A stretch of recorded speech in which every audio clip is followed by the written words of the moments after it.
1971 সালের পরে পাকিস্তান থেকে করাচি বন্দর সঙ্গে চট্টগ্রাম সরাসরি কন্টেইনার জাহাজ যোগাযোগ চালু হয়েছে। গত সপ্তাহে প্রথম পরিবহন সেবা পাকিস্তান করাচি বন্দর থেকে জাহাজ করে সরাসরি কন্টেইনার পণ্য আনা হয়েছে। এই সেবা চালুর আগে পাকিস্তান কন্টেইনার পণ্য তৃতীয় দেশ হয়ে চট্টগ্রাম আনা হতো। চট্টগ্রাম বন্দরের তথ্য অনুযায়ী মঙ্গলবার চট্টগ্রাম বন্দরে ছেড়ে যাওয়া আগে জাহাজটি থেকে 370 একক কন্টেইনার নামানো বন্দর।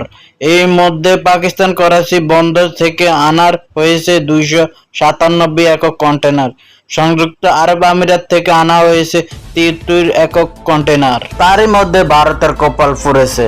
বাংলাদেশ যখন ওই পাকিস্তান থেকে আমদানি রপ্তানির দিকে নজর দিচ্ছে তখন ইন্ডিয়ার কপালে বাজ পড়েছে। আর তাতেই বাংলাদেশ ও পাকিস্তানের সুসম্পর্ক আরো মজবুত শক্তিশালী স্থানে গিয়ে পৌঁছাবে। পাকিস্তান করাচি থেকে সরাসরি কন্টেইনারগুলো চট্টগ্রাম বন্দরে এসে পৌঁছায়, আর তা নিশ্চিত করেছেন বাংলাদেশে পাকিস্তানি হাই কমিশনার। আর সেই কন্টেইনারগুলো কি কি ছিল কাঁচা পণ্যবাহী কন্টেইনারগুলোতে তা জানাবো আপনাদেরকে। কিছু কন্টেইনারে পাওয়া গেছে প্যাসিফিক জিন্স, এক্স সিরামিক্স ও শিল্প কাঁচামাল ছাড়া পেঁয়াজ আনা হয়েছে 42 একক কন্টেইনার।